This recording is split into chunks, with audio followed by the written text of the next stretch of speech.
right. Well, I guess a good afternoon.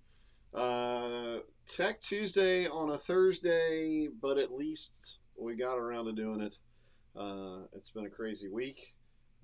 Nothing better than sitting inside while it's pouring down rain and talking about tech stuff.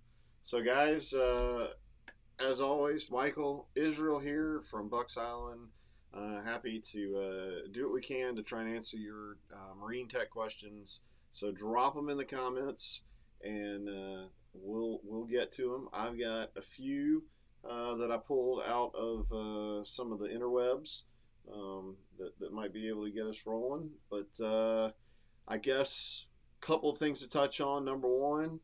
Going into Memorial Day weekend, we are extremely appreciative of those that have paid the price to let us do what we do, and of course, special thoughts for the families that remain behind this weekend and how hard that is. So, that being said, as everybody gets out and goes nuts this weekend on vacation, please be safe. We want to see you all back next week. So. And then I guess the big thing is, no, it's too late to get your boat in and ready for Memorial Day weekend. Sorry. We're still fielding some of those phone calls. I know some of the sales folks have gotten the call, hey, can I pick up a boat on Friday? Well, that ship has sailed. We're I think a week and a half out now on rigging, getting boats ready. Something like that. So maybe 2 weeks now. So, but everything else moving pretty smooth. Yeah. Running out of boats again. Oh yeah, on the sales side, yeah, we're definitely low. Not running out of anything to work on, just running out of boats to sell. Getting parts. I got on the car side. I needed a couple of fuel injectors for my wife's car, Honda, and I think about a 3.5 week wait to get that stuff in. So, pretty nuts. So, guys, again, drop a question in. Otherwise, we're gonna have to just answer the questions that I came up with. But we'd rather talk to you about what you've got issues with. So I'm gonna bring one up here. Here's Timmy. Timmy. Oh, he's always good for a question. Yeah. I'm gonna throw one up. Oh, oldie but goldie right there. Yeah. Can someone explain to me why the holes around my spark plugs are turning black and why the boots look melted? Any thoughts? My first guess would be he may have the wrong. Yeah, well, a lot of those are resistor caps. So sometimes if the resistor part of it goes bad, it can overheat the plug wire. It could overheat the boot itself. But if you run a too hot plug, it can do that. So the other thing that can do it is if there's no dielectric grease on the spark plug and there's a lot of air in there, electricity and air. They kind of, it'll actually cause black stuff to build up around the connection. The dielectric grease prevents that. It takes the oxygen out of the mix. So nice. Yeah. So stuff gets hot, oxygen likes to burn, and it'll actually burn around the spark plug. All right. Well, all right, Timmy. I know you got a question. You are always good for a question. Don't have any tech questions this week. We did too good of a job. Uh-oh. Is that such a thing? I actually don't have any tech questions this week because the service department takes such great care of my beloved mosquito maintenance. Good. Well, I will take that as a thank you for that nice compliment. But I bet you can come up with a tech question. So I'll bring up another one. Let's see. Let me move this down. Didn't they make a movie about this? What? I don't know. The circle.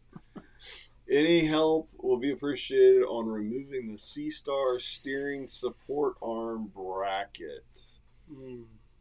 Any tips? Heat, because I can tell that looks like one of those salty motors right there. Yeah. Which is, the new I don't know if they call it the high performance one or what, but the new ones actually come with grease fittings on. Let's see if I can get. You took it away, but You want me to bring it back? Put it back. Yeah. So I can point at it. I always have to figure out which end. Right over the end, right here. Yeah, right there. Gotcha. I put grease fittings in those now, so you can grease them to keep them from seizing up whenever they do get some corrosion in them. So, but that more likely is going to be a corrosive problem since the nuts are off of it. But I see more than this is the actual nuts getting seized on there, which it really stinks because then you have to try to rethread it, and a lot of times it takes the material out, so you end up having to go with a smaller nut. So, but heat usually does good in those conditions. You heat it up with a torch, and a lot of times it'll break that corrosion up, and you just have to tap on it with a soft metal hammer, like a brass hammer or something like that. That sounds a lot like something I'd want to take somewhere to let someone else do, but I'd end up burning myself. But that's just me. What's the current product availability on the Minn Kota Ultrex 112? Well, I will say this, that a lot of our boats are coming in with brackets on them with no trolling motors. They have slowly been trickling in that regard. So I know we've had them for our personal to sell them in the parts department. We've had them on order for quite some time. So we're not seeing that stuff come in very quickly. So I would say, probably over a month out, and then they're even like we've gotten some literature here lately that's telling us that if it's a non-link unit, they're not going to send a remote, and they're not going to send the puck. That it'll still do spotlight, but the puck brings it into a tighter position because they're having trouble getting those. So they're giving the people the non-link one or the link ones the pucks and the remotes. And then you have to, basically go in Minn Kota's website and tell them, hey, I do want that stuff, send it to me, and then they'll send it to you for free. So that's kind of what we've been seeing. All right. Well. Which is, another sign of the times. Yeah. So, Timmy, you might be able to sell yours off your boat at a pretty good price right now. But you can't put one back on. We actually have swapped a few skeeters with some Garmins that we had in stock until the Ultrexes came in. Yeah, I saw we actually got 6 power pole charges. I know those were hard to get. We got a few of those in.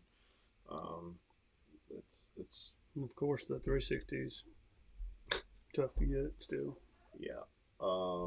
We've actually had a few of them though. All right, this one may be a little tough. Okay, what's Well, get your name put on the list, because that I don't know. Have you heard any rumor of them doing anything different, coming out with any? I mean, it would be a smart move for them to just keep maintaining. Right now I think manufacturing changes. 2 years ago I would have said they shoulda, coulda, woulda, but didn't. But now I would just stick to my guns right now because it's working. And what I've grown to admire the Ultrex more now because of the simplicity, and I guess we know more about them. They're a lot easier to fix than some of the other ones. Okay. I'll just leave it at that. Gotcha. Yeah. And Timmy, yours should be a link, I think. I can't remember exactly what year your Skeeter is, but I'm pretty sure when This is a Yeah, but when you ZX250. buy the Ultrex from Skeeter, they all come in as Link because they go ahead and put the 5-port hub in. Yeah, well, they used to not do that. Though. Right? Yeah, they didn't. They started doing that. Well, yeah, they started that. I think they started doing that when they swapped from Lowrance over to the Hummingbird units. It's possible. So, yeah. Yours is a Link. Yeah, I'd hold on to that and keep running. And those are a little easier. And keep in mind though, we have had a few that have stuck with. They're like, we're just gonna keep the Garmins, and then when the other ones come in, the brackets here, trolling motor comes in, then we'll have one to sell. So if you get with Pat and kind of get your name put on a list, then each time that happens, we can put your name on that. So, which is well, we'll jump into this, and then I'll see if I can come with that thought. So this is a 290 Everglades. This is in the Yamaha group, obviously. 2006 Yamaha 250s. Motors run great. Was originally propped 15 by 21 Yamaha SWS. Only got 5,200 RPM. Switched to 1617s. Now get 5,900 RPM and 47 wide open. I'm assuming that's 47 miles per hour. Mm-hmm. Not bad. 37 or 32 miles per hour, 20 miles per gallon, or 20 gallons per mile. Sorry, or it's that kind of a day. 20 gallons per hour. 20 gallons per mile would be a problem. Yeah. 4,200 RPM.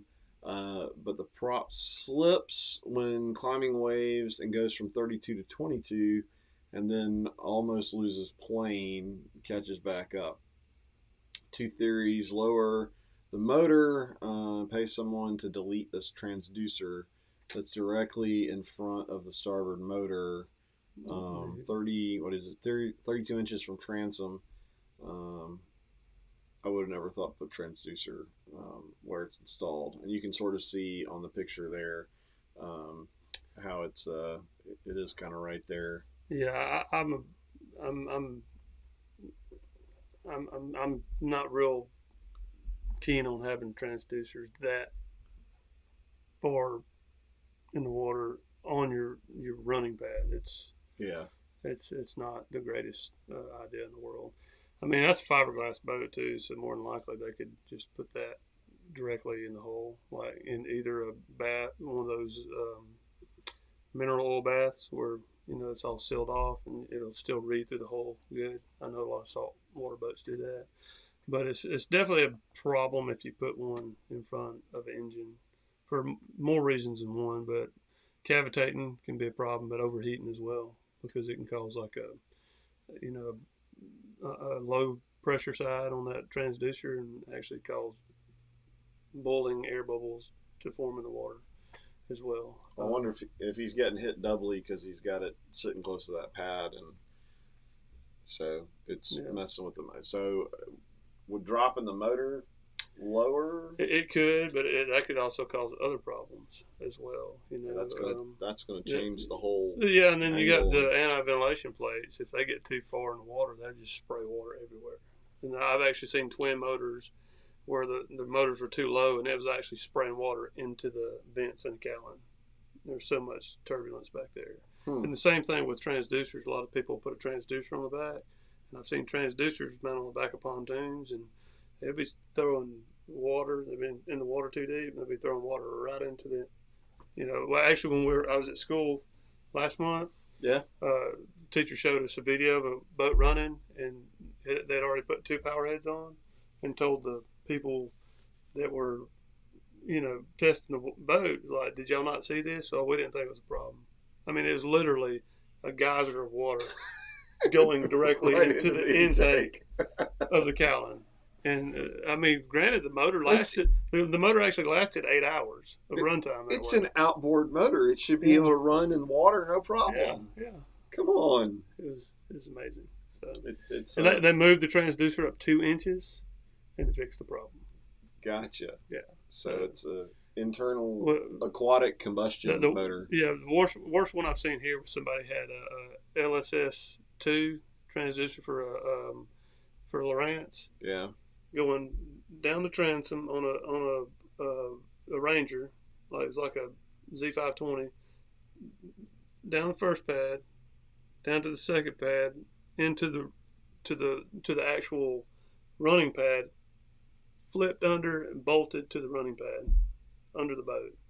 And so I didn't realize it when we got the boat. We took it for a test run, and after you hit about 50 miles an hour, it just fall off a pad on his face. So it's been there a long time. So he's been running that boat 50 mile an hour the whole time. Maybe he's happy, cruising at 35, 40 and never got up there. So. But I can't say it was the most beat up Ranger for the age that it was that we'd ever taken in. Wow, it was bad. Well, yeah, you got to think every little. I mean, I know some of those transducers get pretty big, but I mean that's such a big impact. It is. So, especially when you think about when you start getting, I mean, the actual pad that's touching the water, that's not a lot of surface area to work with. No. You start adding a bunch of extra dynamics in there. Yeah. So, well, guys, that's all the questions I've got.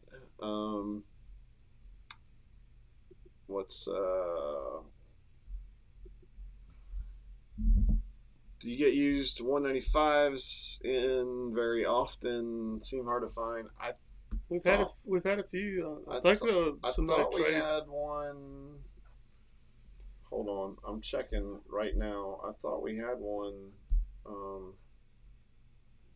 I had one come in recently, but I don't know if, like you said, they're probably hard to find. So sometimes they sell real quick too.